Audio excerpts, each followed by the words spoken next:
La sociocracia se basa en que las personas que se van a ver afectadas por una decisión formen parte del proceso de creación de esa decisión. ¿Qué muchas veces pasa en la ruralidad? Que decisiones, muchas veces con muy buenas intenciones, se toman en capitales o en centros lugares, decisiones que van a afectar a personas a miles de kilómetros, insisto, con buenas intenciones, pero como las personas no participaron de ese proceso de creación de esa decisión, uno, no hay participación. Dos, si no hay participación, no hay pertinencia.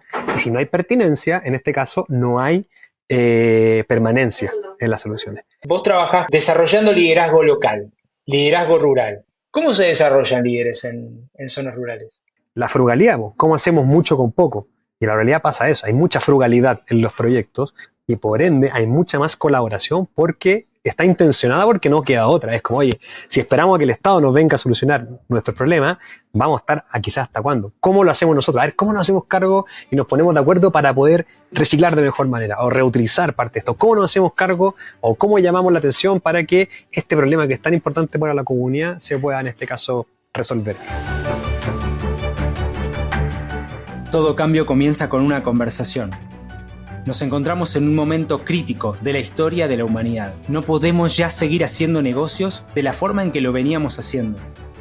Necesitamos incorporar ahora innovación, emprendimiento, sostenibilidad e impacto. En Conversaciones con Impacto encontrarás conversaciones profundas y asertivas con cada uno de los top líderes que mueven la aguja de estos temas en Latinoamérica y el mundo. Soy Dani Tricarico y junto al equipo de Impact Latam te damos la bienvenida y te agradecemos por ser parte de esta experiencia. Bienvenidos al show.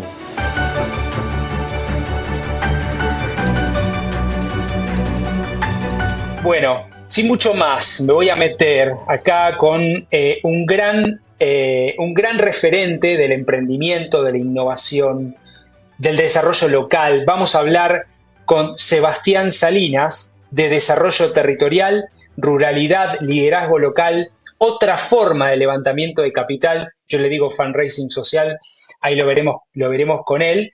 De esto y mucho más lo voy a presentar. Sebas es fundador y director ejecutivo de la empresa social, una empresa B certificada, Balloon Latam, la cual lleva más de 10 años de experiencia implementando procesos socioterritoriales en comunidades rurales a lo largo y ancho de todo el país, en este caso Chile, generando proyectos de impacto sostenible con pertenencia a las distintas comunidades territoriales. Balloon Latam también trabaja en Latinoamérica en general, tiene más de 6.000 emprendedores rurales y con presencia en más de 6 regiones, estamos hablando aquí de Chile también. Sebastián es parte de la comunidad de Global Shapers del World Economic Forum, fellow de Ashoka, esta organización mundial de la cual ya hemos tenido aquí a Bruno de Felipe de Paraguay, entre tantísimos más, y ha sido reconocido como uno de los 100 jóvenes líderes de Chile por el Diario del Mercurio. Ahí compartimos esa categoría, Sebas, también, y cuenta con estudios en la UAI, Universidad Adolfo Ibáñez, en la Pontificia Universidad Católica de Chile, Babson y mucho, mucho más. Bienvenido, querido Sebas, a un nuevo episodio de Conversaciones con Impacto. Gracias por sumarte. Gracias, Dani, por la invitación y un honor estar acá en un podcast que también estoy como escucha. Ahí estamos. Quiero, antes de comenzar con vos, agradecerle acá al querido Joaco Salgado, ¿sí? Quien siempre agradezco, quien me tienden los puentes, con quien me acercó tu WhatsApp y también nos conocíamos de parte del mundo Emprediem con Sebas Undurraga también, Sebas Rodríguez, así que también le mandamos un abrazo a ellos. Bueno, querido Sebas, y me voy a meter de lleno con un tema que es muy tuyo, ¿no? Mientras te escuchaba, mientras veía tus ponencias, hay un tema de ruralidad potente, ¿no? Y yo vi esto de que vos decís que Chile es un país rural de 346 comunas, 263 son rurales, 76% del territorio y donde vive aproximadamente 32% de la población, corregime si me equivoco. Contanos un poquito más acerca del Chile rural. Sí, bueno, como tú bien dices, hoy día Chile es un país rural y el desafío que se tiene, dado esa condición, es que las mayores desigualdades, si tú ves, no sé, de la última CACEN, 12 de las mediciones, de las 16, están más atrás en la ruralidad. Y son muchas veces las personas que viven en estos lugares las que no están en las mesas de trabajo, no son los que marchan, son los más invisibilizados. Y lo que también sucede es que, como tú bien decías, solamente está el 32% de la población en estos lugares. Entonces no hay tantos votos. Entonces muchas veces, pero es gran parte del territorio, no hay tantos votos y muchas veces las políticas públicas no se hacen con la pertinencia que se requiere y se necesita para estos lugares. Bien, y ahí hay un tema, porque yo pensaba y decía, ok, en este mundo que vos me podés y nos podés acercar, ¿qué conversaciones existen? Por ejemplo, ahora estás en San Pedro de Atacama, ¿no? Así. En las comunidades donde vos estás, ligado a los desafíos que hoy son potentes en Chile. Hablábamos antes de comenzar el episodio de temas de crisis de desconexión, la desigualdad. ¿De qué se habla ahí en términos de las comunidades? Bueno, así como, bueno, da para mucho la conversación, pero así como Chile tiene estas 346 comunas, 263 son rurales, eso también refleja de una diversidad gigante. Y esto no es solamente el caso chileno, es el caso nacional, o sea, latinoamericano, en esa tremenda diversidad que está en la realidad de las multiculturas que están en estos espacios, las distintas formas de concepciones de desarrollo. Y ahí la experiencia no solamente acá estando en Chile, sino trabajando, bueno, en Costa Rica, en México, Argentina, o en el MIC también en Kenia, te demuestra que el concepto de qué entendemos por desarrollo es un concepto que es heterogéneo, no es homogéneo, o sea, no es para todos lo mismo, y la realidad tiene distintas como manifestaciones. Y cuando te digo manifestaciones, son formas de poder abarcarlo, son formas de poder entenderlo. Ahí uno puede hacer un doble clic, por ejemplo, con el mundo de los pueblos originarios, que tiene una concepción también que es bastante interesante y muy moderna. Por más que se habla de la concepción ancestral del mundo de los pueblos originarios, es muy moderna, todo hablaba al inicio de regeneración, etcétera. Estas crisis de desconexión que hoy día estamos viviendo, o sea, porque hablamos mucho de las crisis políticas, crisis sociales, o sea, una crisis social puede desencadenar, en este caso, una crisis política, ambiental, como la que estamos viviendo hoy día, de salud, etcétera.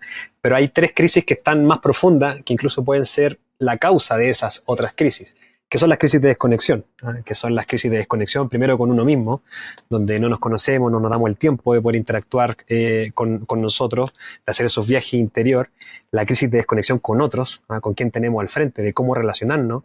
Hoy día tú haces un clic, por ejemplo, y puedes tener una cita, puedes tener la comida, puedes hacer miles de cosas que ha, por así decirlo, corrompido, fragmentado la forma en cual los seres sociales como humanos estamos acostumbrados a relacionarnos. Y la crisis de desconexión con el entorno, donde nos creemos dueños de la naturaleza y no como parte de eso.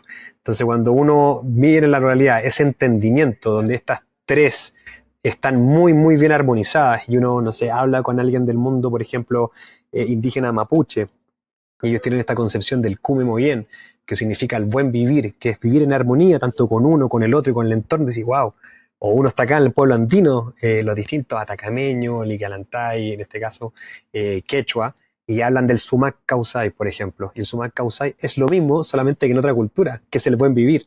O te vas a Rapa Nui y tiene el teoara, que son similares de buen vivir y un entendimiento que viene hace mucho tiempo. Son conversaciones muy ancestrales, pero que hoy día está tan vigente y hoy día, bueno, podemos hablar de regeneración, podemos hablar de armonía con el entorno, pero no es que hoy día ese es un concepto novedoso. Le hemos puesto otra categoría quizás para un mundo más modernizado, se hace un entendimiento, pero y tú puedes ver en la ruralidad y por qué está esa concepción. Porque las mayores influencias, por ejemplo, de todos estos cambios, donde primero se manifiestan son en estos mismos lugares, los que viven, por ejemplo, en Patagonia, que ven los glaciares que antes estaban de un tamaño y ahora están de otro, donde ven cierta biodiversidad que en este caso se está perdiendo. Y por eso todo esto es sistémico. A mí me gusta mucho el ejemplo cuando uno dice, oye, imagínate el cambio climático, sube la temperatura, esa temperatura hace que se suba la marea, la marea, todos los pueblos costeros, ¿qué hacen? Se van a tener que migrar. Ese pueblo que migró a otro lugar llega, obviamente, a este otro lugar donde quizás no estaban preparados para poder recibirlo. Eso que partió como ambiental se transformó en social y ahora tiene que dar una respuesta política. Entonces, todo es sistémico. Entonces, dentro de los desafíos de hoy día, que son mucho más complejos, no solamente necesitamos una visión o una claridad o una línea, los sociales, los economistas, los políticos. Necesitamos este espacio sistémico de distintas voces, de distintas personas y expertise estén trabajando. Y en la ruralidad te digo que es donde queda de mayor manifiesto y donde primero se ven estos temas, y por eso es tan importante estar en estos lugares que puede ser que haya menos gente, sí, pero el rol que cumplen para el resto, como sustentan también los otros, con este caso conurbano, es igual de importante y necesitan ese espacio y esa visibilidad. Me encantó lo que dijiste bueno, el impacto económico, social, ambiental, dinámica sistémica, ¿no? De esto y qué interesante lo que decís. Quiero hacer un clic y meterme en los programas. Ustedes tienen más de 6.080 proyectos locales eh, que trabajan desde Balún. Y algo que te escuché decir en algún otro lugar y me pareció muy interesante, que es acerca del gran desafío que tienen este tipo de emprendimientos locales, ¿no? Vos hablabas de los canales y las redes y ponías el ejemplo, esta iteración, este ejemplo que hicieron de probar vender el mismo producto en Santiago, en Londres. ¿Puedes contar un poquito acerca de el desafío para los emprendedores en estas comunidades? Mira, mira, el desafío más grande que están en estos lugares es que nosotros los denominamos las trampas de pobreza, y las trampas de pobreza que están en la ruralidad. ¿Qué es lo que sucede? Por ejemplo, de esos 6.080 proyectos locales, casi el 60% es liderado por mujeres, el 49% es liderado por alguien de un pueblo originario, y el 60% aproximadamente es informal. Y eso es un gran tema. ¿Y qué están ahí? Un ejemplo de una trampa de pobreza, por ejemplo, si las condiciones estructurales en la ruralidad muchas veces son las que no permiten que la gente se pueda formalizar. ¿Qué significa esto? Si yo no tengo alcantarillado, yo no puedo sacar resolución sanitaria. Si yo no tengo resolución sanitaria, no puedo formalizar mi negocio. Si no tengo formalizado mi negocio, no puedo sacar cuenta corriente. Y ahí hay una trampa de pobreza, no porque la gente no quiera seguir informada, porque le van a quitar un beneficio, un subsidio, como mucha gente piensa, sino porque la condición estructural en donde están inmersos no se los permite, porque a una persona que vive en la comuna de Las Condes, la capital de Santiago, les exigen exactamente lo mismo en términos de papel, de regulación, de requerimientos, que alguien que vive en plena Patagonia o acá en San Pedro Atacama, cuando la condición estructural no se los va a permitir. Entonces, uno de los grandes desafíos es ese, es cómo cambiamos, le damos más pertinencia a las políticas públicas, a los distintos proyectos, a su emprendimiento, para que puedan estar inmersos y acceder también a los mismos tipos de beneficios, que sean fondos, subsidios, acceso a crédito y otras cosas. Nosotros en Balún hemos diseñado una metodología que es el PPP, y que nace un principio de la sociocracia. O sea, la sociocracia se basa en que las personas que se van a ver afectadas por una decisión formen parte del proceso de creación de esa decisión. ¿Qué muchas veces pasa en la ruralidad? Que decisiones, muchas veces con muy buenas intenciones, se toman en capitales o en centros lugares, decisiones que van a afectar a personas a miles de kilómetros, insisto, con buenas intenciones, pero como las personas no participaron de ese proceso de creación de esa decisión, uno, no hay participación. Dos, si no hay participación, no hay pertinencia. Y si no hay pertinencia, en este caso, no hay permanencia en las soluciones. Entonces nosotros hablamos del PPP. Hagamos participar a la gente, la participación te da la pertinencia, si tú sumas participación y pertinencia, te da la permanencia. Y eso, y te pongo caso más allá de la comuna, una comuna en el sur, en este caso de Chile, para no hacer la ejemplificación de cuál, iban a hacer un mercado para emprendedores, maravilloso, tú dices, oye, un mercado, 8 cocinerías, etcétera. Le iban a inaugurar. ¿Qué es lo que pasó? Las cocinas en donde cocinaban en su mayoría mujeres, no entraban en el espacio que habían dejado diseñado para hacer el mercado. Nunca le hicieron parte de este proceso. Problema de diseño. Otra, por ejemplo, inauguración de una plaza muy al sur, ahí también en Patagonia, la ornamentación de la plaza era con especies exóticas. Entonces, cuando la inauguraron, ¿qué fue lo que pasó? La comunidad activista más ambiental diciendo, ustedes están locos, mira lo que están trayendo acá, lo que va a hacer esto con las especies. ¿Qué pasó? La comunidad local no participó de ese proceso. Todas esas cosas son muy evitables, y en la realidad está ese desafío, que uno prioricen las cosas que son relevantes para ellos, porque uno puede decir, oye, ¿sabes qué? Para lo que necesita esta comunidad es tal cosa. Y tú le preguntas a la comunidad y te va a decir otro ejemplo. Te doy otro caso. Nosotros implementamos que tú lo debes conocer, como dijiste, me acordé porque mencionaste a Bruno de Paraguay. Nosotros hicimos el 2015-2016, hicimos el semáforo de la pobreza, que es una herramienta de evaluación de necesidades que tiene la Fundación Paraguaya, y la trajimos a Chile, hicimos todas las adaptaciones y evaluamos ahí. ¿Y qué es lo que pasó? En la comuna de Cunco Melipeuco, la región de la Araucanía, yo vivo en la comuna de Cunco, y cuando uno hace esta evaluación de necesidades, que sale con imágenes, no sé, pues tú puedes tener una imagen donde hay un hoyo, una litera y un baño. Entonces la gente va poniendo qué es lo que tiene y qué es lo... Entonces, eso lo que tiene eso es que te da una estrategia semaforizada, entonces las cosas que están en rojo, las que están en amarillo, las que están en verde. Ya. Uno lo primero que podría pensar es que la gente va a necesitar temas de educación, porque ahí o no había hospital en ese entonces, etcétera. Mira, lo que más rojo salió fue entretención. Entretención. Entonces, guau, y entonces cuando habla, ¿por qué entretención y todas las otras cosas? Me dijo, no, porque bueno, muchas veces la juventud cae en la droga, en robo u otras cosas porque no tiene nada más que hacer. Es parte de una entretención. Entonces, wow, o sea, quizás hubiéramos construido una cosa, pero cuando tú les preguntas, lo haces parte, ves una estrategia que puede ser sistémica como estábamos hablando anteriormente. Ahora, qué loco esto que decís, ¿no? Porque, bueno, pareciera ser un sentido, el sentido común o el menos común de los sentidos, ¿no? Como sería, pero ¿qué es la empatía, no? Y al final del día de esto de preguntar, consultar. Me repetís la fórmula que me pareció buenísima, es participación, PPP, ¿cómo es? Participación Pertenencia, te da pertenencia y la participación más pertinencia te da la permanencia, que son soluciones que van a permanecer en el la tiempo. permanencia. Permanencia. Participación, Pertinencia. pertinencia, permanencia. Sí, Muy interesante esa fórmula es de tu autoría, digamos, sí, sí, del equipo de Balloon. así es. Ah, buenísimo, buenísimo. Mirá, muy interesante lo que estás contando.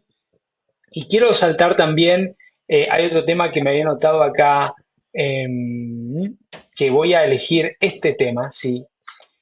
Vos trabajaste en Kenia y en Uganda, ¿no? O en Kenia mayormente creo Kenia. que estuviste. Sí. Eh, Hay una gran movida de innovación social en Kenia, sobre todo con el Amani Institute y todo Sí. eso. Eh, qué similitudes vos ves, vos viste entre las comunidades de emprendedores rurales de Kenia y norte-sur de Chile, algún otro lugar de Latinoamérica?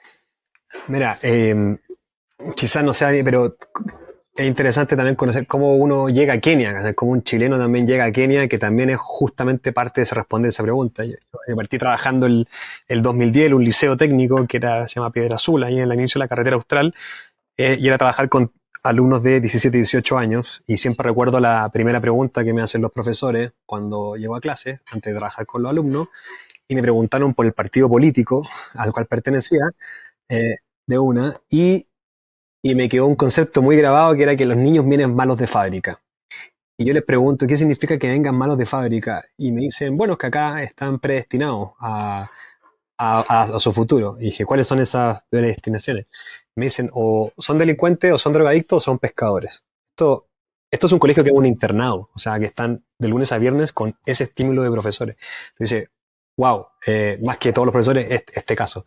Entonces, ahí trabajamos desarrollando proyectos desde los mismos alumnos, fue un proyecto muy exitoso, ganamos ahí un concurso con la Universidad Wolf Iáñez y distintos otros profesores, y de ahí me invitaron a participar en un programa que es muy divertida, o sea, la anécdota es que yo era el ayudante de este programa, había otro profesor que se llamaba Sebastián, y la invitación a participar en el programa en Araucanía me llegó a mí, pero era para el profesor, ¿ya? Entonces fue una cosa muy loca y me voy a trabajar a Galvarino y ahí llego por primera vez a la Araucanía, región en la cual vivo hoy día. Y ahí empezó a trabajar con comunidad indígena en el 2011, en este caso mapuche, con el modelo Canvas, la adaptación, contacto al suizo que inventó el modelo Canvas, Alex Osterwalder, y me dice, oye, ¿por qué no cuentas tu historia en mi blog? ¿Por qué no cuentas la historia de trabajar el Canvas con una beta social, que anteriormente en el libro solamente aparece Google, Facebook, Skype, etcétera? Y ahora llego recién a tu primera respuesta, pregunta, donde cuento la historia en este blog y empiezo a contactar distinta gente del mundo, entre esos unos ingleses, que la mamá de uno de ellos tenía un orfanato en Kenia, y en ese orfanato me dicen, hey, acá a los 25 años tenemos que sacarlo del orfanato, pero lo estamos sacando, fuimos tan asistencialistas que finalmente salen a la vida, o sea, no salen con nada. Entonces creemos que a través de un emprendimiento pueden hacer algo ahí. Y digo, ¿cómo lo van a estar haciendo? ¿Qué va a estar como trabajando ahí? ¿Cómo lo van a hacer? Le mostré lo que ha hecho en Piedra Azul, en Galvarino, y me dice, oye, esto es increíble, ¿por qué no te vienes con nosotros? Y ahí, por lo más loco que sea, en julio de 2011 el post, en agosto en Skype con ellos, y en octubre con las 8 vacunas y las pastillas para la malaria, viajando a Kenia con estos locos que había conocido en un blog de negocio. Y ahí uno se da cuenta que hay una similitud muy interesante en la ruralidad, que es que quizás muchos de los emprendedores, muchos de los que han pasado también con el programa, tú te puedes proponer, digo, ya es que yo quiero hacer tal cosa, yo quiero hacer este proyecto, tengo este propósito, tengo esta virtud. En cambio, en la ruralidad no se da de esa manera como el objetivo, se analiza al revés, se analiza desde qué activos tengo yo, ¿ya? Como qué es lo que yo sé hacer, qué es lo que yo tengo a mi mano, y yo identifico esos activos y digo, a ver, yo con esto, ¿qué es lo que puedo llegar a hacer? ¿Hacia dónde, en este caso, puedo ir?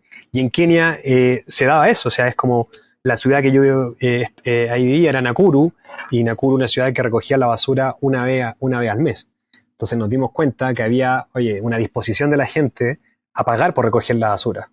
Fuimos al municipio de allá y nos dieron un terreno baldío para depositar la basura. Entonces nos pagaban por recoger la basura y además la separábamos. Esto está hablando del 2011. Entonces, en plástico, vidrio, entonces se podía vender. Entonces, habían dos fuentes de ingreso, uno por recogerla y otro por venderla. Cosas muy simples, entonces tú ves ese activo que yo tenía, que la gente tenía capacidad que, oye, hay disposición a pagar por esto, podemos recoger, sabemos recoger, sí, tenemos un activo para poder poner la basura, sí.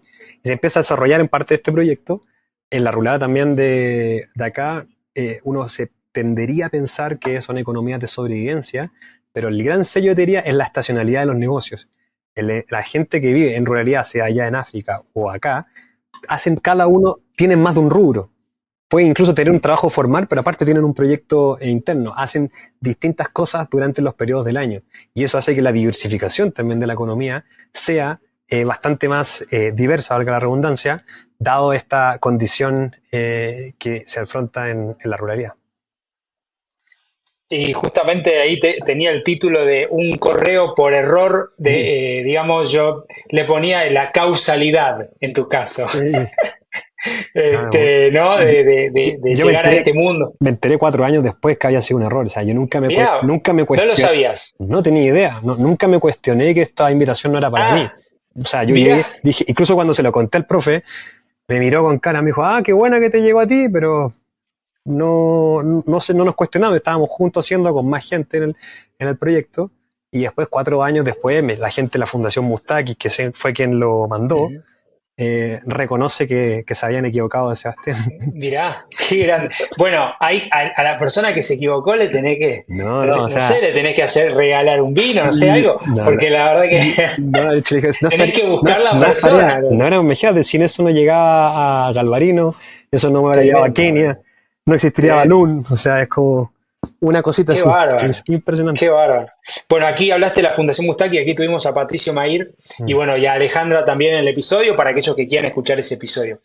Quiero preguntarte lo siguiente, Sebas. Vos trabajás con desarrollando liderazgo local, liderazgo rural, ¿no? Hay más de 6.000 en la comunidad y 20% decías que, o te escuché decir que son líderes, ¿no? Y mi pregunta es, pues uno se escucha hablar de liderazgo, desarrollo de habilidades blandas, etcétera, pero eso más del mundo empresarial. ¿Cómo se desarrollan líderes en Sí, zonas rurales? ahí lo que nos referimos con ese 20% particularmente es que tienen posiciones de liderazgo en las localidades donde están inmersos, que son el presidente de la junta de vecinos, son el presidente de la comunidad, son la autoridad ancestral. A eso nos referimos. O sea, de esos 6.080, el 20% son liderados por los líderes de esas localidades, o sea, que son más que el ejercicio de liderazgo. Y ahí está muy bueno de poder entenderlo. Una cosa son los líderes y otra cosa es el ejercicio de liderazgo.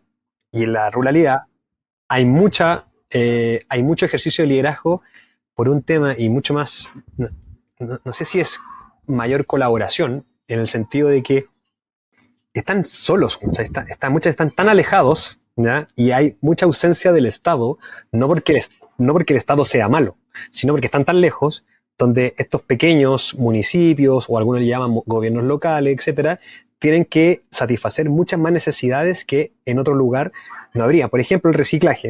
Por ejemplo, en Santiago, en alguna comuna, no sé, del sector alto, Providencia, Las Condes, no tengo idea, el reciclaje lo hacen empresas privadas. Están las empresas privadas que hacen tan cosas, etcétera. En la ruralidad lo va a tener que hacer el municipio. El tema de los perros vagos, de allá, lo del municipio. Acá lo va a hacer otra empresa. El tema de distintas cosas, pero no tienen tantos recursos. ¿Qué es lo que te hace eso? Y eso pasa mucho en el tema de innovación, que la frugalidad, cómo hacemos mucho con poco. Y en la realidad pasa eso, hay mucha frugalidad en los proyectos y por ende hay mucha más colaboración porque está intencionada porque no queda otra. Es como, oye, si esperamos a que el Estado nos venga a solucionar nuestros problemas, vamos a estar a quizás hasta cuándo. ¿Cómo lo hacemos nosotros? A ver, ¿cómo nos hacemos cargo y nos ponemos de acuerdo para poder reciclar de mejor manera o reutilizar parte de esto? ¿Cómo nos hacemos cargo o cómo llamamos la atención para que este problema que es tan importante para la comunidad se pueda en este caso resolver? Y esos ejemplos, que muchas veces son intencionados o forzados, insisto, por la condición estructural donde están inmersos, se manifiestan en la localidad, en la ruralidad, y este ejercicio de liderazgo que tienen todas estas personas, uno no es líder todo el tiempo, esto es un rol, o sea, es un ejercicio que tú vas haciendo. Entonces puede ser el presidente de la comunidad, el presidente de la junta de vecinos, pero en otro momento va a ser la persona que va a estar jugando al arco por el equipo de fútbol local.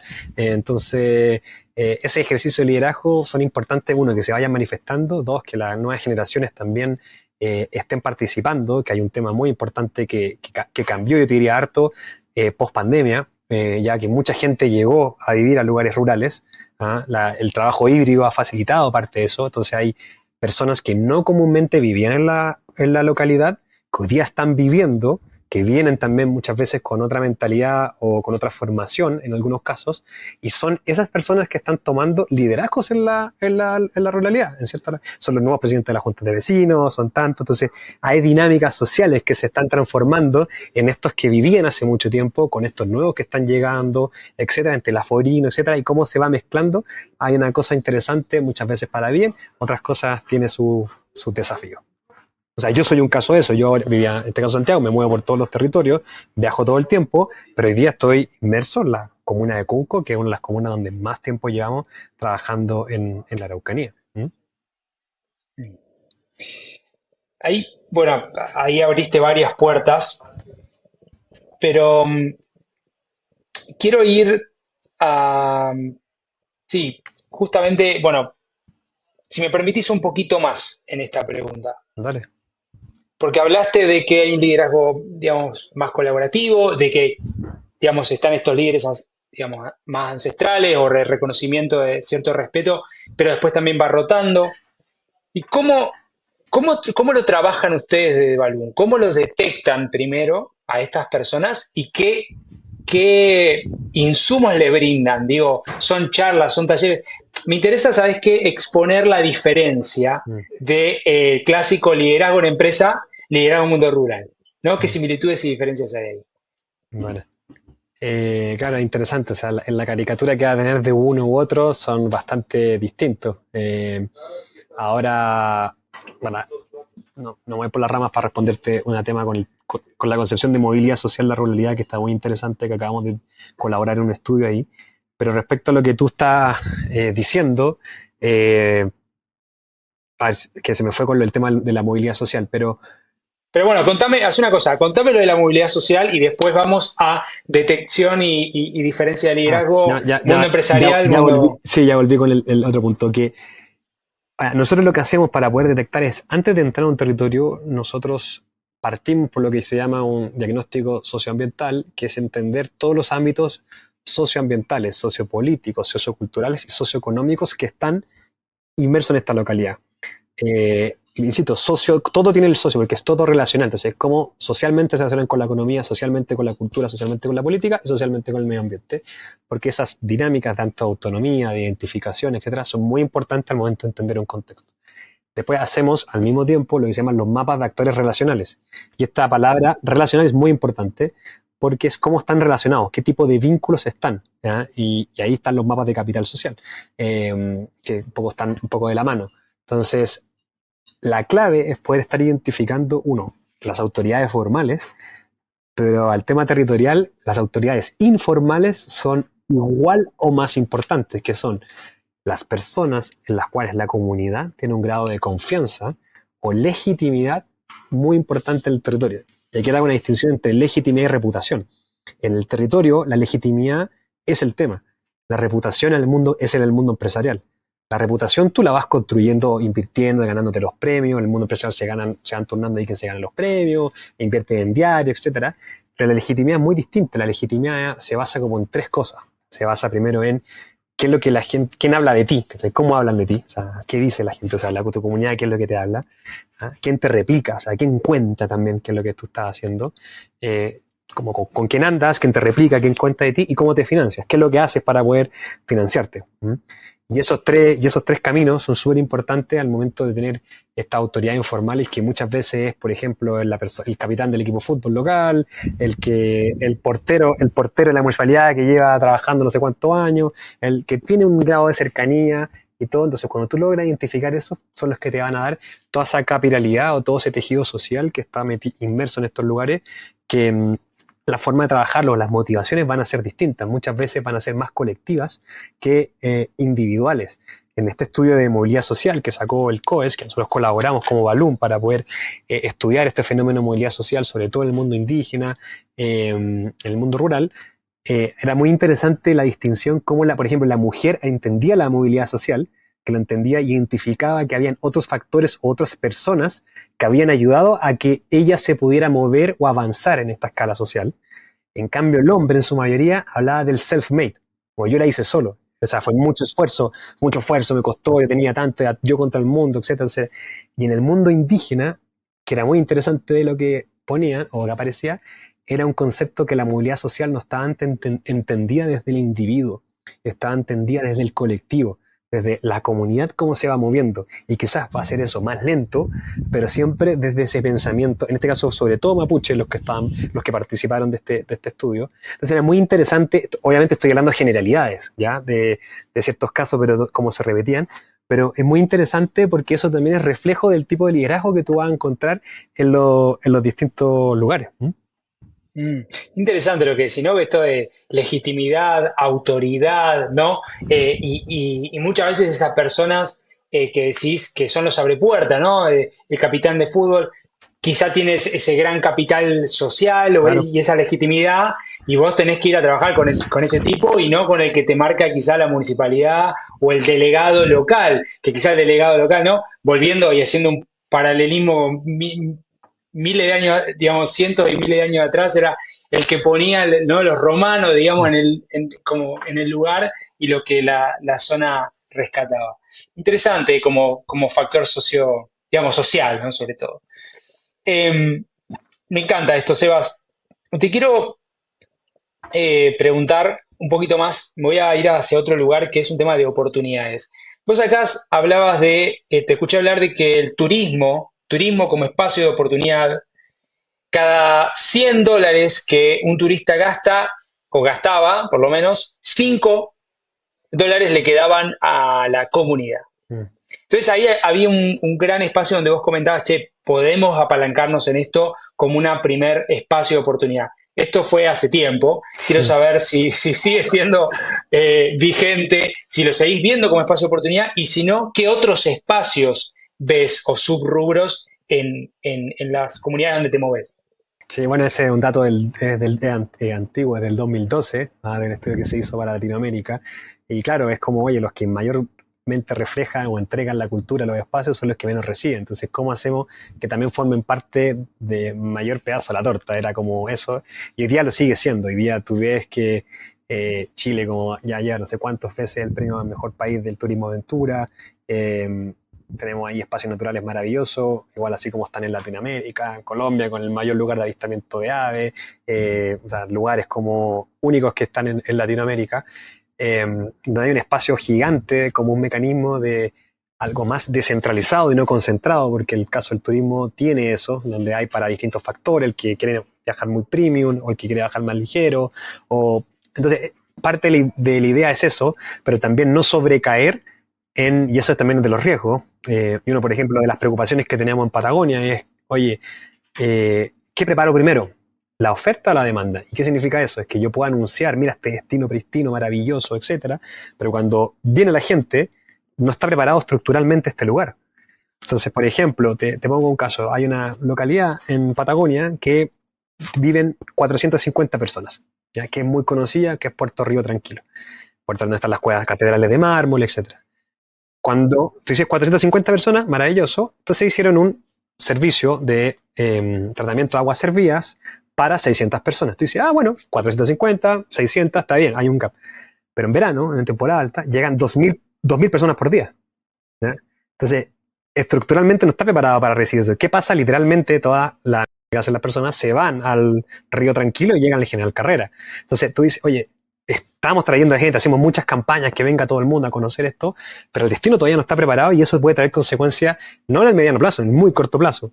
Entonces, él tiene esas cosas, esas variables en el ámbito del turismo que son muy importantes y donde también nosotros hoy día nos estamos metiendo sobre todo en esas cosas estructurales, que ahí te puedo contar qué es lo que estamos haciendo en Balloon, la diferenciación, todas las cosas que estamos hoy día. Pero ahí tú ves como hoy día uno de los grandes temas es la soberanía alimentaria. Cómo alimentar hoy día al mundo, ¿ya? Y eso viene un poco desde la ruralidad con los crecimientos. Hoy día pensemos, la FAO sacaba un estudio que, claro, para el 2040, si seguimos construyendo o consumiendo de la misma manera, casi no vamos a tener lugar para poder vivir. Y hay casos, por ejemplo, hay un libro que se llama El mundo será verde, no será, de Raúl Sor, y ahí cuenta el caso de cómo los cambios alimenticios de los chinos en términos cárnicos, o sea que ellos aumentaron su consumo de carne en un 26% a un 46%, tiene una directa relación en la deforestación en Brasil. ¿Por qué? Porque uno de los mayores productores de carne para China es Brasil. Entonces, por un cambio de alimenticio, está afectando la deforestación del Amazonas. ¿Por qué? Porque necesitan más espacios para poder meter las vacas. ¡Wow! Mira cómo está, en este caso, todo relacionado. Entonces, hay oportunidades sobre la alimentaria, sigue estando el tema del turismo, sigue estando también distintas innovaciones que se están haciendo en estos distintos lugares con materiales, con estudios, con más acceso a información, los bonos de biodiversidad que hoy día estamos hablando mucho del capital natural, que es un tema que hay mucha gente que está en desacuerdo de esto, pero es ponerle A ver, es un... contame un poquito más de eso, Sebas. Mira, el capital natural es poner un mecanismo económico a la naturaleza. ¿Ya? ¿Y qué significa eso? Por ejemplo, una ballena por ejemplo, retiene X cantidad Ah, de leche el de la ballena azul, el de la estudio ballena ese de azul. la ballena azul Claro, claro, que entonces, hicieron. sí, pues entonces te Ah, dice, oye, yo no, perdón, no me sé el dato exacto de la ballena, pero no, ponte sí, tú que sí, eran 30 toneladas, vale, 30 claro. toneladas de CO2. Ah, entonces una ballena, si te retiene tantas toneladas de CO2, como es un bono de caro, protegerla te da esta relación. Ya, con los árboles lo mismo. Entonces le están poniendo mecanismos económicos que quizás tú dices, oye, parece que va a ser necesario transitar hacia eso para que realmente la gente valore, porque como acá hay un tema súper importante, si la gente no conoce, no valora. Y si no valora, no preserva. No todos van a tener el espacio para poder conocer, para poder valorar. O sea, hablemos de una medida que todos puedan tener, que es en este caso una económica. Y por eso se está hablando mucho del capital natural, que es ponerle este valor económico a la naturaleza en términos del árbol, del paisaje, del parque nacional, de otros animales, etcétera. Y ahí se empiezan a desarrollar bonos de biodiversidad, que es de los grandes temas, o bonos de carbono, que hoy día, claro, es muchas veces muy mal utilizado, es casi un commodity, están súper cuestionados. Hoy día hay toda una nueva legislación, no me quiero meter el mecanismo técnico de los bonos de carbono, para poder hacerlo de mejor manera. Entonces, esas son varias de las oportunidades que hoy día se están reflejando en las comunidades, en este caso rurales. Justo, ahí te metiste en un tema que justamente siempre me interesa, que lo he hablado con varias empresas, entre ellos ISA y otros que tienen varios bonos, eh, digamos, estos bonos verdes, bonos de carbono, y hablamos del mercado de carbono, que en los últimos años ha crecido muchísimo el precio. Acá en Chile como que no terminó de hacer pie todavía esto del carbon offset, ¿no? Del mercado de carbono. Sí. Pero quería preguntarte, porque muchas veces es, ok, tenés básicamente la compensación, ¿no? O sea, emito CO2, lo que sea, y compenso localmente, digamos, instalando una arboleda o preservando. Entonces, quiero entender eso, porque Sí. tengo una visión particular que siempre lo hablo con algunas empresas, que es Ojo que cuando primero metes una especie que no es de ahí, ese es un tema, que es lo que dijiste vos. Y segundo, que a veces esa solución bien intencionada, que es lo que hablaba al inicio, muchas veces genera más problema social, Mm. ¿no? Porque por las hectáreas, porque también hay gente viviendo ahí. Entonces, es un ejemplo, quiero saber tu visión de eso y cómo se están implementando hoy en las localidades que ves vos y que dicen las localidades de los bonos de carbono. Mira, nosotros en Balún, bueno, hace 2 años, el 2022, hicimos un levantamiento capital y dentro de ese levantamiento capital creamos un área de innovación y desarrollo que se llama el Balún Lab, que se pueden meter, balloonlab.cl, etcétera. Y dentro de eso, el Balloon Lab nace frente a la premisa de que Balloon tiene activos muy importantes, que uno es esa masa de gente, esos 6.080 proyectos, que en harta gente y todos los años vamos creciendo entre 1.000 y tantos nuevos proyectos que entran en la comunidad Balloon. Tenemos mucho capital social, o sea, mucha legitimidad y mucha relación y confianza en esos territorios, y tenemos mucha data, o sea, una comunidad articulada con mucha información. Y ahí hemos ido desarrollando distintos proyectos, como el Fondo de Desarrollo Rural, que les prestamos plata junto con Avina a emprendedores rurales a una tasa muy baja, como si fuera una gran empresa, pero en la ruralidad, y pasamos de un fondo 100% filantrópico hoy día a un fondo de inversión de impacto, de ahí podemos hablar. Y así, dentro de eso, uno de los proyectos que está ahí, por eso estoy metido en el tema, se llama Nanobosques. Y Nanobosques es un proyecto donde vimos que hay mucha gente en la realidad que tiene tierras, que no está haciendo muchas cosas con la tierra, pero que perfectamente podían entrar en un mercado del carbono que cada vez va creciendo, que tienen 20, 50, 100 hectáreas. Entonces, pequeños mosaicos, estos nanopredios, nanobosques, ¿cómo nos metemos al mercado del carbono? Y esto está justamente por lo que tú estás diciendo. Hoy día Chile un carbon offset acá, una tonelada, se está transando entre 7, 10 dólares. Ah, pero tienes en Inglaterra 90 dólares, 80 dólares. ¿Cómo está? Entonces esto va subiendo. Cuando se calcula el costo social de un bono de carbono, una tonelada en Chile, que fue con la administración del presidente Piñera, se llegó a que el costo social eran 32,5 dólares. Entonces tú dices, oye, ¿cómo va a vender un bono a 7 si tu costo social es 32,5? Y por eso en el programa de Boric aparece explícitamente que los bonos de carbono deberían subir a 40 dólares. Por esto. Yo creo que no va a pasar. Pero sí se hablaba mucho que la reforma tributaria en Chile, las fuentes de emisión fija van a tener que compensar en Chile, no afuera. ¿Qué significa eso? Que vas a tener una cantidad de demanda por bonos en Chile muy grande, pero no la suficiente oferta. Entonces no puede ser que la misma oferta se siga concentrando en los grandes players, como en este caso solamente 2, 3 que son las forestales o los que van a tener, sino cómo metemos a estos pequeños players para que también entren en este. Y eso ahí nace esta premisa del proyecto, y justamente nos hemos ido encontrando donde uno no está la mayor disponibilidad en árboles, por ejemplo, nativo o no, para poder plantar. Hoy día es tan fuerte la acidificación del suelo que trasladar un árbol, por ejemplo, de una región a otro para poder plantarlo es muy complejo, dado que el suelo, por ejemplo, entre Biobío y la Araucanía, por más que parezcan ecosistemas similares, es distinto. Entonces tienes que tener los viveros, en este caso, muy cerca. La industria de los viveros es una industria muy informal. Entonces, ¿cuál es la concepción que hoy día están? Muchas veces no se entiende que te paguen por preservar o por tener estos árboles, la retención, que creo que ha sido súper interesante poder conversar con las comunidades y validando un poco este proyecto y la recepción que se tiene, porque no lo veían desde ese valor que tiene mucho que ver con el capital natural que hablábamos anteriormente. Entonces, vale. Y hacia afuera es como esto con el escándalo que pasó con Verra, que es estas certificadoras de carbono.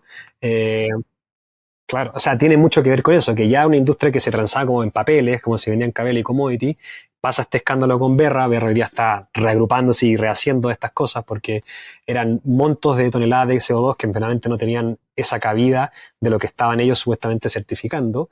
Y eso hace que, claro, haya poca confianza en los bonos, pero aquí no tienes que destruirlo, no es el mecanismo ya no hagamos más bonos, sino cómo mejoramos ese estándar y hacemos que esta cuestión realmente tenga una bajada, hayan más players en este caso involucrados y aparezcan otros mecanismos como los bonos de biodiversidad que tienen un valor extremadamente importante, sobre todo en la cadena natural pucha, si hay veces que se extingue una especie, pero eso en cadena hacia arriba o hacia abajo tiene un impacto que puede ser muchísimo más grande y no dimensionado. Y a eso apuntan estos nuevos mecanismos de financiamiento o estas soluciones basadas en la naturaleza que hoy día se vienen muy fuertes y que es interesante ver que algunas no son las grandes innovaciones, sino que vienen de hace mucho tiempo que quizás no tenían ese mecanismo financiero puesto sobre la mesa.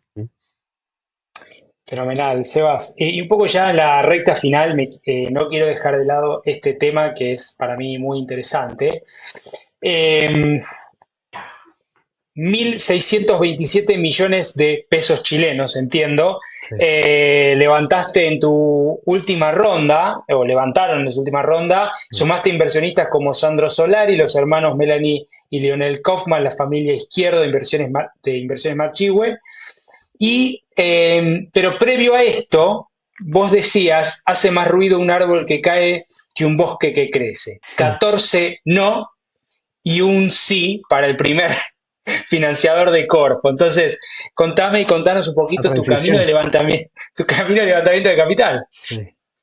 Bueno, ahí Dani, claro, uno parte con una idea. Yo, por ejemplo, cuando llegué a Kenia, con la experiencia que vivía allá, viviendo en una comunidad, aprendiendo que el desarrollo, como te decía antes, es un concepto que es heterogéneo, depende de cada territorio, entendiendo que hay que romper esto de la tiranía del experto, ¿ah? Que también hay un libro ahí, The Tyranny of the Expert, que es importante poder entender que tú no tienes que decir esto es lo que tú tienes que hacer, de Stiglitz, de ese libro, Joseph Stiglitz. Entonces, no es lo que tú tienes que hacer, mira, esto es lo mejor para ti, no, no, no. Tú eres un recurso más y dentro de lo que tú sabes, tú lo pones a disposición dentro de los activos que tiene la comunidad. Y ahí tú vas co-construyendo. Y eso es súper importante. Entonces yo llego con toda esta ilusión, oye, y ahí nace la idea de Balunes. La experiencia que yo viví ahí, dije, yo estaría dispuesto a pagar lo que fuera por vivir una experiencia de este tipo. Bueno, ¿por qué no vendo esto? ¿Por qué no vendo la experiencia de formar líderes sociales a través del desarrollo de proyectos de una comunidad? Y con un porcentaje de lo que me paguen, yo financio ciertos proyectos en la localidad. Así partió Balloon, que hoy día eso es un programa de Balloon muy emblemático, que se llama Balloon Internacional, que es un programa de fellowship que se abre todos los años, y este año estamos haciendo 4, en este caso en Chile, se ha hecho en Argentina, se ha hecho en México varias veces. Ahí viene con esa idea, digo, oye, empiezo a ir a los fondos el 2012, el 2013, hago el primer piloto, tratando de perder la menor cantidad de plata posible, llegaron 4 personas a trabajar, en este caso en Lonquimaya, en la región de la Araucanía, y la localidad de Malalcahuello, y ahí eran 14 fondos, unos que me decían, claro, que oye, eres muy chico todavía para acceder a esto, otros que me decían, no, es que tú eres muy grande porque estudiaste en tal universidad, otros que no tienen la estructura, decir, ¿quién va a pagar por trabajar? Que es como lo veían. Entonces, todo no, te estoy hablando de que no es que la gente cree que es como una reunión que te dicen que no vendiste tu producto, no, estamos hablando de procesos que duran 4 meses, o sea, de fondos que hay pasando etapas, llegáis a la final, y me acuerdo la final cuando un gran amigo, el Cote Moller del Gramo, nos conocimos el 2012 en Desafío Clave, en un programa en INHUF, también con Juan Luis Crespo de Smart Trip, ahí los conocimos juntos. En esos 10 finalistas, claro, con Smart Trip no ganamos y ahí ganó el Cote, pero ahí habían generaciones de muchos que no fuimos premiados, que era muy como te desanimaba mucho, y en la familia también pasaba, oye, estudiaste en una buena universidad, etcétera, ¿qué estás haciendo perdiendo la plata? ¿Qué es esta cuestión social que tú estás armando? Cuando uno ve el emprendimiento social, muchas veces lo que busca es quedarse sin trabajo, porque es lo más loco del mundo, porque lo que tú quieres es que el tema social que estás resolviendo se acabe, entonces se te acaba el negocio, por así decirlo, en vez de lo más tradicional, que es maximizar el precio de la acción. Entonces, ahí viene este levantamiento con no, y fue como, bueno, cambian de administración, etcétera, y llega la Corfo de la región de O'Higgins, que postulamos un fondo, y llega el primer sí para hacer el Balloon Internacional. Y creo que fueron 32 millones de pesos, y ahí partimos, y ahí fue, llegaron 14 personas, 12 de México, me acuerdo, eran muchos mexicanos en ese programa, y ahí partimos trabajando en el Valle de Colchagua, y ahí nos fuimos a Pucón con otro fondo de la Corfo, y ahí empezó a crecer Balloon, y ahí te das cuenta que el modelo Balloon, digo, oye, para llegar a trabajar una comunidad tiene que haber un trabajo previo muy importante para llegar a esta inversión. ¿Qué pasa con los equipos que tienen que ir?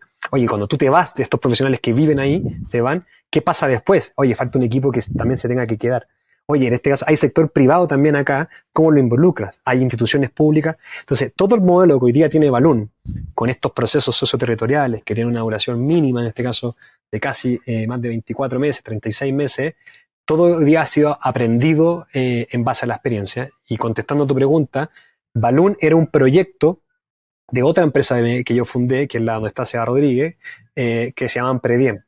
Entonces, Balloon era un proyecto de Emprediem. Y en el 2017 nosotros queríamos levantar capital desde Emprediem, y fue ahí donde tocamos ciertas puertas, no nos iba muy bien, y mandamos la presentación de Balloon al FIS, al Fondo de Inversión Social de Ameris, de Cote Montero. Y la Cote, que es el fondo 1, me dijo, oye, dado la condición de este fondo, no calza por ningún lado, no tiene mucho activo usted, etcétera, pero voy a hacer que su deck lo voy a mandar a todos los inversionistas de acá, a ver si a alguno le interesa como individualmente hacerlo. Lo hicieron, y ahí la familia Izquierdo, Marchihue, me pide una reunión, me dice, oye, ¿nos interesa? pero no me interesan Predian, me interesa Balloon. ¿Están dispuestos a sacar Balloon como una empresa aparte? Dije, es lo que siempre queríamos, y hicimos todo un due diligence y sacamos Balloon.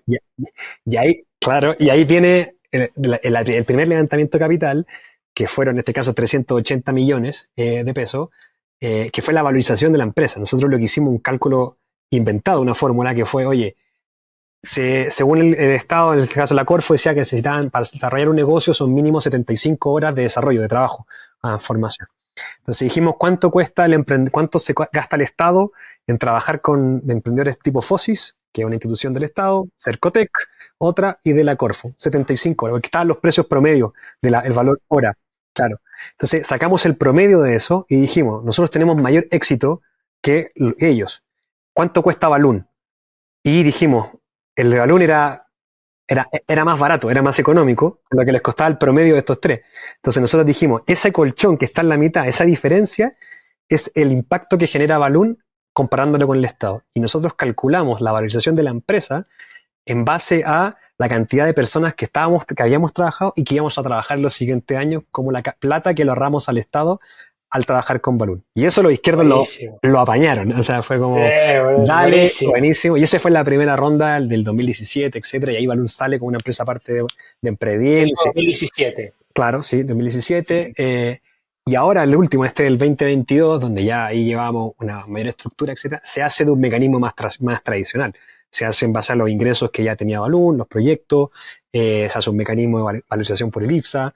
Y ahí viene esta división donde nosotros vendimos ahí el 12% de Balloon por estos 1.200 millones y el resto lo tomamos como una deuda, el gap. Entonces ahí están los 1.600 y ahí viene una estrategia, en este caso hasta el 2026, que está sobre todo posicionada en crecer en Chile, pero también de diversificar estas fuentes de ingreso de Balloon con esta creación del Balloon Lab. Entonces el Balloon Lab tiene un equipo aparte, tiene un proyecto aparte, tiene su financiamiento aparte. Dentro de esos 1.600 hay un porcentaje importante destinado al trabajo, en este caso, que tiene el lab, y a mejorar también tanto el estándar de tecnología, procesos, etcétera. Y ahí fueron las conversaciones tanto con Sandro, con la familia Kaufman y la familia Izquierdo, que aumenta su participación en Balloon, confiando un poco en lo que estamos haciendo. Y hoy día tenemos un súper potente directorio muy involucrado, yo diría con los mejores partners que podríamos tener, muy exigente, y en un tema que es no menor, que siendo empresa B, empresa social, y lo que significa también para eso, y hoy día ampliando nuevas líneas de financiamiento, además de la más conocida de Balloon, que es este proceso socioterritorial donde vamos desarrollando proyectos locales en la comunidad. Y ahí es donde hoy día nos estamos enfocando, uno, en áreas de estudio muy importantes, pero también en desarrollo de proyectos locales, de impacto local, como una empresa, una comunidad que quiere levantar un tema. Entonces buscamos ese proyecto que se levanta a la comunidad y buscamos el financista para poder hacerlo. Entonces ya viene validado con la comunidad. Casos como, por ejemplo, caminos. O sea, hemos trabajado con el Ministerio de Obras Públicas en localidades que están en zonas de conflicto, que necesitaban los caminos, y buscábamos en este caso los partners para poder financiar esas cosas. O temas al revés, que una empresa quiere invertir en ciertas localidades, hacer un tipo de proyecto donde contratan a Balloon para hacer estas consultorías para la pertinencia para desarrollarlo. Así que así ha sido este proceso. Entonces, partimos, imagínate, todos los 14 no, todos estos fondos, partimos este levantamiento de capital con una fórmula completamente inventada que no existía, y hoy día no la estamos usando. Fue para ese momento y demostrar que habían ciertos números, pero la familia, en este caso Marchihue, confió un poco en lo que estábamos y el impacto que se veía en la gente que estábamos. Y hoy día en este segundo, ese como pre-seed, hoy día este seed con estos 1.627 millones que nos permiten un poco diversificar y ampliar también la cantidad de territorio, y con un formato que quizás puede ser un poquito más tradicional, pero siempre pasando antes de Impact First, ahora como Finance First, ¿cómo lo vas a solventar en el futuro? Con modelo. Bueno, pero ahí me parece que hay que hacer un parate, Sebas, porque hay pocos exponentes, por lo menos que conozco yo, que han podido levantar rondas con un modelo netamente social al inicio. Vos, al gramo, digamos, quizá con un modelo un poquito más comercializable, pero al inicio no era tan así. no es fácil lograr eso. Pero justamente yo preguntaba, ¿quién sabe levantar plata con Impact First o tema social? Y hablar con Seba, me dijeron. Entonces, claro, acá estamos. Así que te quiero felicitar, porque la verdad que me parece tremendo. Además, generar un modelo de evaluación que no es el mundo VC, no es lo que te dicen. Por eso me parece que no, yo titulaba esto de fundraising social, porque no sabía cómo ponerle, porque tiene que ver con lo relacional. Ahí hay un tema, Dani, y ahí que no hagamos, pero hay un tema de transición que hoy día si lo vemos, parte de las cosas que le decía, oye, mira, podemos partir con un modelo filantrópico, pero está la visión de estar pasando de la filantropía a la filantropía de riesgo, y de la filantropía de riesgo a la inversión de impacto. Esa transición, cuando tú muestras que hay un camino, mira, hoy día necesito que me apoyes en esta parte porque necesito generar este capital social, esta masa, esta confianza, y después paso tramos. Entonces, después paso con esto que ya hice, que 100% social, sí, es 100% social, pero después voy a pasar a esta parte de filantropía de riesgo. ¿Cómo filantropía de riesgo? Pásame la plata, todos estos indicadores, todo esto, que yo te voy a devolver en términos de impacto, y si las teorías que yo tengo, después te la puedo devolver. O sea, puedo llegar a devolverte el retorno quizás para quedar en cero, como filantropía de riesgo. Si no se pudo, vale, fue filantropía y hiciste esta inversión. Que hoy día, por ejemplo, la cooperación internacional hace mucho filantropía de riesgo. En Latinoamérica hay muy poquito, nada, Sí, casi nada. sí. O es inversión de impacto o filantropía. Pero Eso que filantropía, le dicen venture philanthropy en inglés, venture ¿no? philanthropy, sí, claro. Es como, oye, ellos invierten esperando que ojalá haya un retorno, pero si no se puede por los indicadores, por la cuestión que no sé yo, vale, fue filantropía, ya no pasó. Pero está siempre con la visión de inversión de impacto. Y después pasar a la transición de inversión de impacto. Nosotros con el fondo de este desarrollo rural, que hicimos, con lo mismo que te decía, hicimos un fondo, porque en la pandemia, como la economía informal, no estaban llegando las ayudas del Estado a los emprendimientos porque son informales. Entonces dije, oye, armamos un fondo donde nosotros les prestemos a ellos, ¿y cómo? Pero si nunca hemos prestado plata, bueno, busquemos que alguien que haya prestado, y tenemos todas nuestras evaluaciones de impacto, que ya estamos en la segunda evaluación experimental, con JPAL, o sea, un nivel de sofisticación muy importante. Usemos esos mismos indicadores como mecanismos de colocación. Y ahí fue que hicimos esta préstamo, entonces fue 100% filantrópico y hoy día estamos transitando a filantropía de riesgo para el tercer fondo sea inversión de impacto. O sea, hoy día estamos en un fondo de 1.000 millones y esperamos el de 3.000 millones que debería ser, en este caso en 2 años más, 100% inversión de impacto. Entonces son caminos que tú puedes ir recorriendo.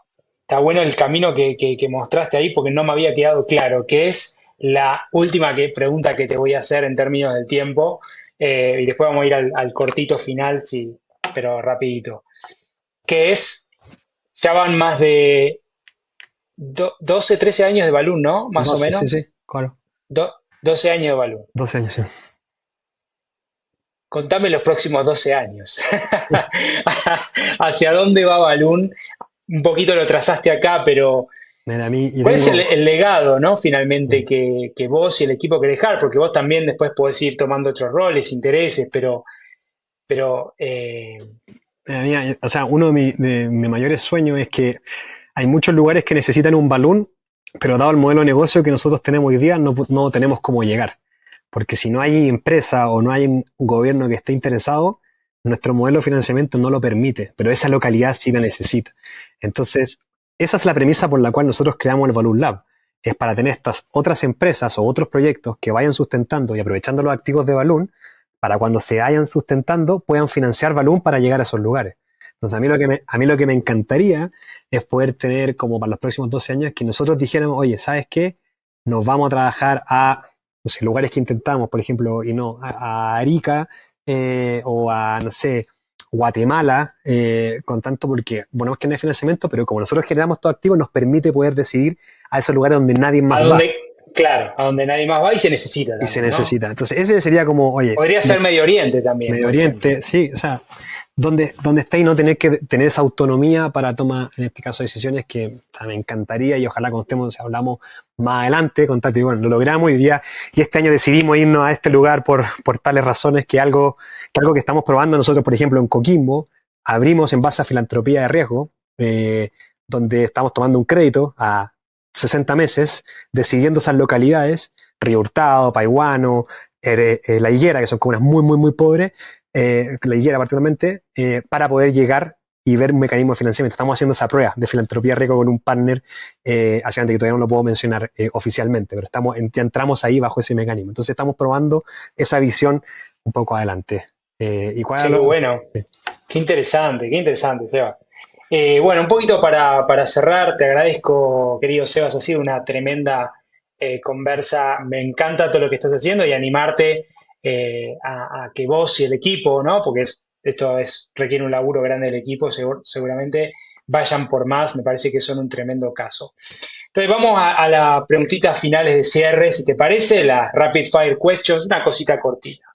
La primera la voy a saltear, que tiene que ver con si me recomendarías un libro, pero acá vos ya dijiste, el mundo será abierto o no será, Será verde. Perdón, el mundo será Será verde, verde o no será, sí, sí. el mundo será verde o no No será, será, sí, sí. y la tiranía del experto, ¿no? Sí. O sea, sí, Bien. eso te digo de la tanto. Yo te recomendaría otros libros, pero están. Entonces lo vamos a dejar en el link de este episodio para todos aquellos que quieran verlo y revisar un poquito más. Ahora, en los últimos 5 años, 3 a 5 años, ¿a qué elegiste vos personalmente decirle que no? Pueden ser distracciones, eventos, etcétera, etcétera, para lograr foco. Bueno, el gran desafío también para emprendedores es tener el foco. Yo creo que es de lo más importante. Mucho de, bueno, focalizarte en. Dejé algo que es mi pasión, que me gusta mucho y es como algo que me hace, incluso yo digo, soy racional, o sea, irracionalmente futbolero. Entonces Mirá, dejé el fútbol, fíjate jugar al fútbol. dejé de jugar, jugaba 4 ligas de fútbol, Mirá, entonces las dejé porque claro, tenéis que, es un compromiso muy grande, tienes que estar todos los fines de semana, y entonces empecé a bajar las ligas y hoy día prácticamente no juego y hago deporte en este caso individuales como running, kayak o montaña, pero que me permite ver con mis tiempos y dejé el deporte colectivo con mi pesar. Lo sigo viendo, fanático Colo-Colo, etcétera, ahí pero está, ahí sí. está. Y voy con la última, querido Sebas. Si tuvieses la posibilidad de poner un cartel gigante, enorme, en la puerta de tu ciudad, la ciudad que vos elegiste hoy para vivir, ¿no? ¿Qué diría ese cartel? Puede ser una frase, un texto, ¿y por qué? Dani, qué buena esa pregunta. Y te va a responder con que tú ya la dijiste. ¿Ah? Y que tiene que ver con el fracaso. ¿Y qué tiene que ver con eso? Es que muchas veces uno cree que está fracasando, que no está haciendo y no está viendo la perspectiva de por qué pasó eso. Y eso es cuando cae un árbol. O sea, un árbol que cae hace mucho ruido. O sea, imagínate un árbol que va cayéndose como suena muy fuerte. Pero finalmente eso es ruido. Pero lo que está haciendo es que ese bosque que va creciendo, un bosque que va creciendo, te está haciendo mucho más sólido. Ese árbol que cayó tiene esas semillas que van germinando, alimenta a muchas otras más especies, se va depurando, alimenta la funga, todas las micorrizas que están ahí, entonces va creciendo ese espacio. Y yo te diría, oye, un árbol que cae hace más ruido, pero date cuenta que un bosque que está creciendo. O sea, y eso para el fracaso creo que es para la vida y me ha acompañado mucho ese lema. Me encanta, Sebas. Bueno, querido Sebas, esta es la primera, no será la última vez que hablemos. También te dejo el espacio abierto para otras novedades, cosas grandes para compartir de Balloon, reportes, etcétera. Este espacio también es tuyo y de ustedes. Te puedo hacer la última, que aprovechando tu espacio, después lo Sí, hacemos también claro, el nuestro. boludo.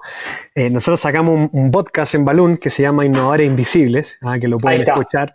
Eso. Y la ¿En qué idea plataformas también deciden? está en Spotify, ustedes ponen Innovadores Invisibles, lo pueden seguir, o está en YouTube también, en la página de la Wealth Inequality Initiative, que lo invito a seguirla por LinkedIn porque van habiendo fondos para Latinoamérica, etcétera, tanto para investigación, emprendimiento, etcétera, hablan todo el tiempo, convocatoria. Entonces, para que lo sigan a la Iniciativa Mundial de Desigualdad, a Wealth Inequality Initiative, y está en el canal de YouTube los capítulos, y lo que contamos son estas historias de resiliencia, de transición en la ruralidad de los emprendedores Balloon. Entonces, una mujer que es mecánica y cómo lucha con los estereotipos de Lo los mecánicos. vi un poquito de eso, muy buena esa. Un chef mapuche que, o sea, llega a ser chef porque estaba limpiaba platos, era mozo y se curó el que trabajaba en la cocina y tuvo que entrar a cortar platos, a cortar alimentos, y el chef dijo, oye, tienes un talento único, y parte, entonces cuenta toda esa historia, o una persona que tiene un huerto inclusivo, que está en silla de ruedas y cuenta toda la historia, cómo lo hizo. Entonces, todos los martes va saliendo un capítulo y es para visibilizar esas historias también, así que ojalá ahí también lo puedan escuchar y ir apoyando esas historias. Fenomenal, querido Sebas, también lo vamos a ver de dejar en el episodio. Bueno, querido, ha sido un gustazo, te deseo lo mejor ahora que te estás yendo a ver una comunidad ahí, te agradezco tu tiempo. Y bueno, nos estaremos encontrando prontamente. Dale. Gracias, Dani, por el espacio y también por lo que están haciendo y por tener más de 80 capítulos, que creo que es un hito tremendo, y ojalá sigan teniendo mucho más contenido que nos sirva a todos estar escuchando y aprendiendo. Gracias a vos, querido.